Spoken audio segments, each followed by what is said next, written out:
ang tema sa mga pagbasa karon nagpunting ngadto sa pag-umol sa atong kaugalingon isip mga magtuto sa Dios o isip mga lumulupyo nining kalibutana.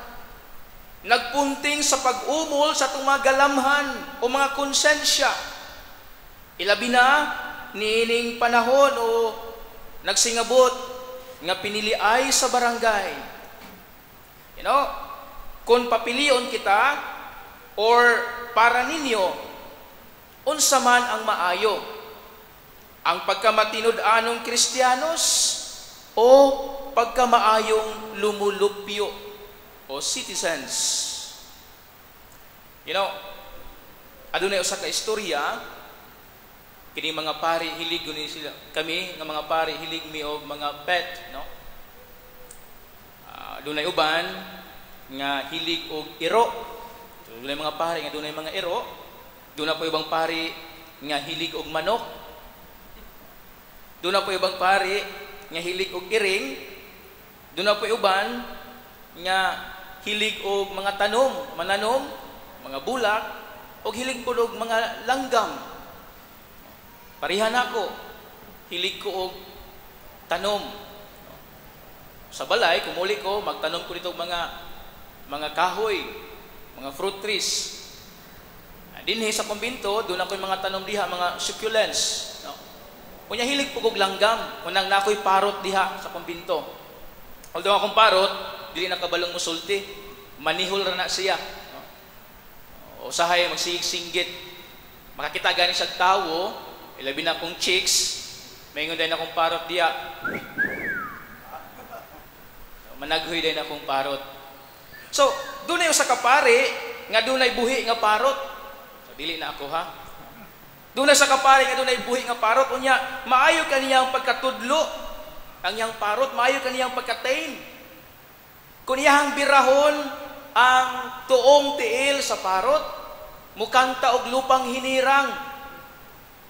Kung iyang birahon ang wala nga tiil sa parot, mukanta og amahan namo.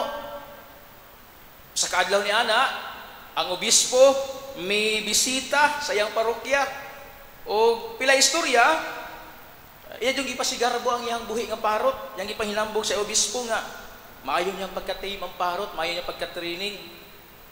Tuod man, yang ginang obispo, Bishop, sige, sulay Bishop, birahan ng tuong kamot, diba? Mukanta lang ng parot. Agibira sa obispo ang tuong tiil sa parot. Kanta daw ang parot, bayang magiliw, perla sa silanganan. Nahimuot ang obispo, nalingaw siya. Iyang gibira pod ang wala nga tiil sa parot. Dikanta dayon ang parot, amahan namo. Pagkalingawa sa obispo, unsa bang pagkahitabua o unsa ba'y nasulod sa unahuna sa obispo, iya man gibira ning duha ka tiil sa parot. Mingon ang parot, hoy, wala kay batasan kang gulanga ka. Mahulog ko diri, mapiang ko. Nakuratan ang obispo. So makiksunan ko ni Kristo, istorya lamang kini. Apan, pwede bang dunganon pagkanta ang amahan namo ug ang lupang hinirang? Or pwede bang sagulon ang tubig ug ang mantika? Pwede dili? Dili, di ba? Matusoban dili gyud na mahimo, dili mahimo nga ang tubig ug mantika magsagol. Or pwede bang sagulon ang mga Diyos nun ug ang mga yawanon? Pwede bang sagulon ang Diyos nun ug ang mga yawanon? Dili daw. Dili daw pwede. Sama raw sab kini. Sama raw sab daw kuno sa simbahan ug ang politika. Pero unsa may pananaw sa atong Ginoong Hesukristo niini? Unsa may pananaw niini?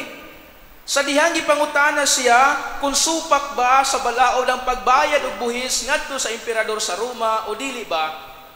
Simple lang kaayo niyang gitubag. Mingon siya, ihatag ngadto sa emperador ang iya sa emperador ug ngadto sa Ginoo ang iya sa Ginoo. Mga igsuon, buot ipadayag sa atong Ginoong Hesukristo nga dili nato kalimtan ang atong katungdanan nga ato sa Ginoo, ang atong tinuod nga pagka-Kristiyanos, bisan pa man kung aniya kita, wala pa ta diha sa kalibutan, o aduna tay dagko mga posisyon diha sa katilingban, o panggamhanang pamunuan, o diha sa panggoberno nga posisyon. Ingon man, ayaw usab kalimti ang imong katungdanan sa katilingban kung ikaw nagserbisyo ngadto sa Ginoo o nangalaga diya sa simbahan. Ano man, tungod kay kasagaran karon, adunay uban nga gamiton dayon ang separation of church and state para dili manghilabot ang simbahan sa unsa may mga dautan nilang plano o daotang pamaagi alang sa katilingban. Pero dili ingon niini ang pagtulunan sa Dios. Tungod kay ang simbahan adunay tulubagon o katungdanan sa pagpadayag sa kamatuoran. Adunay katungdanan sa pagmaymay sa iyang ginsakpan. Kung ang state o ang estado nagbuhat o mga butang nga dili haom sa kasuguan o pagtulunan sa Dios, ilabi na gayud diya sa moralidad nga pagkinabuhi. Magiskot na ganig morality, musulti gayud ang simbahan. Dili gayud kini i-tolerate sa simbahan. Nganuman, tungod kay kinsa man kita mga binunyagan, kita mituo sa Dios. Kita ang simbahan. Mga igsuon, gidapit kita, giawhag kita, o gidasi kita sa Ginoo karon nga magmatinud-anon sa atong pagka-Kristiyanos o magmatinud-anon nga mga lungsuranon pinaagi sa hingpit nga pagtuman sa atuang katungdanan sa Dios diha sa katilingban. Kitang tanan mga anak sa Dios, managlahi man ang atong mga batasan, managlahi man ang atong mga pamaagi, apan usa lang ang atong Ginoo nga naghatag kanato sa kinabuhi.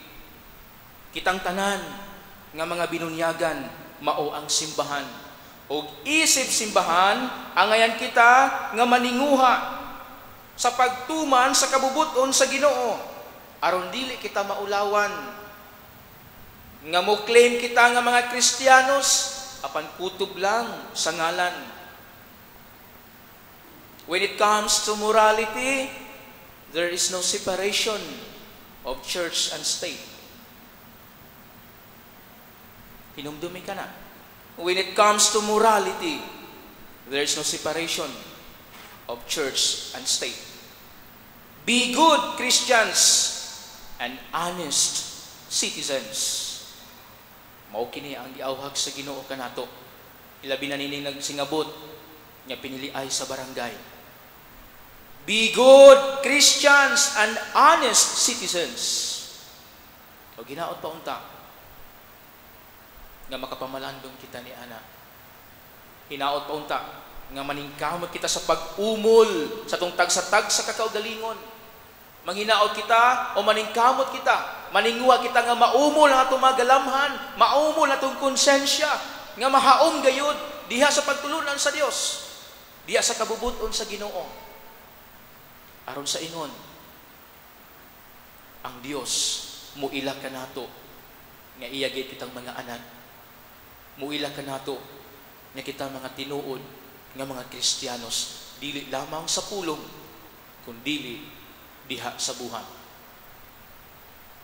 Amen? Palihog manindog.